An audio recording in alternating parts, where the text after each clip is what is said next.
Bienvenue aux Archives nationales. L'exposition dessinée pour Napoléon est prête et elle sera ouverte au public dès que possible. Donc venez nombreux, très nombreux pour la découvrir. Napoléon et les archives, c'est une très longue histoire puisque c'est grâce à lui que nous sommes installés ici, à l'hôtel de Soubise, depuis 1808. Et en cette année du bicentenaire, on ne peut que rappeler que le testament de Napoléon est conservé ici, dans la célèbre armoire de fer. La Fondation Napoléon est particulièrement heureuse que la première manifestation du bicentenaire de la mort de Napoléon soit l'inauguration de cette magnifique exposition aux Archives nationales. Il y a ici un ensemble de trésors qui sont entreposés, qui sont admirablement montrés, qui ont été restaurés en partie grâce à l'aide des mécènes que je tiens à titre personnel et au titre de la Fondation à remercier.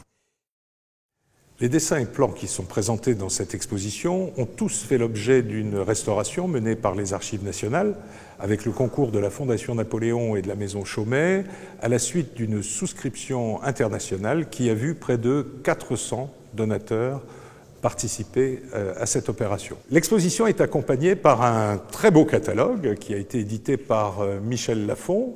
Ce catalogue, en attendant l'ouverture effective de l'exposition, vous permet de la préparer. Il est très richement illustré et ne coûte que 29 €. Notre maison était le joaillier de l'empereur et des impératrices voici 2 siècles.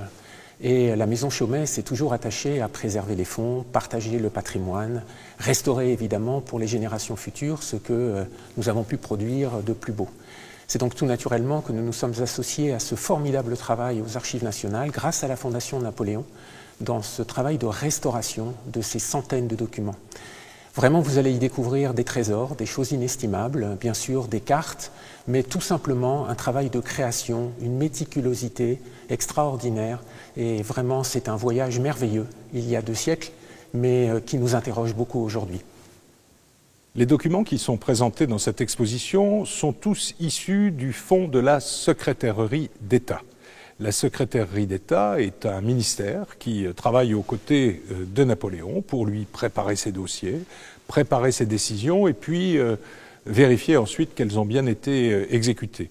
Pendant la plus grande partie du consulat et de l'Empire, la Secrétairerie d'État est dirigée par Hugues Maret, le duc de Bassano, qui est véritablement la cheville ouvrière de l'État napoléonien. C'est grâce au fonctionnement bien huilé de la Secrétairerie d'État que l'empereur peut gouverner de façon très centralisée et très personnelle. Quel que soit l'endroit où l'empereur se trouve, tout remonte à lui. Et pour que le secrétaire d'État transporte ses documents, nous avons donc des portefeuilles qui permettent de transporter tout ça. Nous sommes ici dans une section dédiée aux communications terrestres de l'Empire. Nous présentons ici une carte de la route de Genève à Milan qui passe par le col du Simplon. Cette carte était annexée à un rapport de l'empereur, donc on voit bien la dimension de document de travail de cette carte. Ce projet est pharaonique et c'est une prouesse technique puisque le chantier va être l'occasion de percer plusieurs galeries et jeter plusieurs ponts pour franchir le relief. Nous avons choisi de présenter une section sur les communications aériennes. C'est l'occasion pour nous de présenter des innovations qui, pour l'époque napoléonienne, étaient encore complètement nouvelles.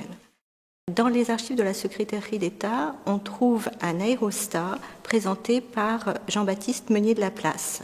Les Archives nationales ont entrepris de faire réaliser une maquette. Ça permet de mieux comprendre une des innovations majeures de l'époque, la possibilité de les diriger grâce à des hélices. Cette invention de Meunier de la Place a inspiré ensuite l'aérostation et les premiers dirigeables, et Meunier est considéré comme un des pionniers de l'aérostation. L'industrie textile représente la moitié de la production industrielle de l'Empire. Alors nous avons ici un plan qui vous représente une fabrique d'indigo pastel. Et là où la culture du pastel a été très répandue en France et en Europe jusqu'au XVIIe siècle, elle a été supplantée par la culture de l'indigo, qui a été très très encouragée sous Napoléon, justement pour pouvoir produire les pigments nécessaires à la teinture des textiles. Les paysages urbains français et européens doivent beaucoup à Napoléon. C'est ce que cette section de l'exposition consacrée à l'aménagement du territoire et des villes va vous montrer. Vous y verrez des plans de villes françaises, mais aussi de villes européennes, Turin, Florence, mais aussi des créations pures de l'époque napoléonienne, comme ces 2 villes françaises que sont Pontivy et La Roche-sur-Yon, Pontivy étant rebaptisé Napoléonville, et La Roche-sur-Yon, Napoléon, tout simplement. Et vous avez ici, par exemple, le plan qui a été présenté à Napoléon au moment du lancement des travaux de la ville de Napoléon. En janvier 1812, Napoléon prescrit la confection de nouveaux étendards pour l'armée. C'est le peintre David, qui est le premier peintre de l'Empire, qui va proposer des dessins de nouveaux étendards, dont celui-ci qui est un étendard appelé à la romaine. Donc c'est un trapèze de tissu posé sur une barre transversale qui présente l'avantage, comme dit David, d'être toujours déployé, y compris en l'absence de vent ou de mouvement. Venez voir cette exposition, elle est vraiment superbe.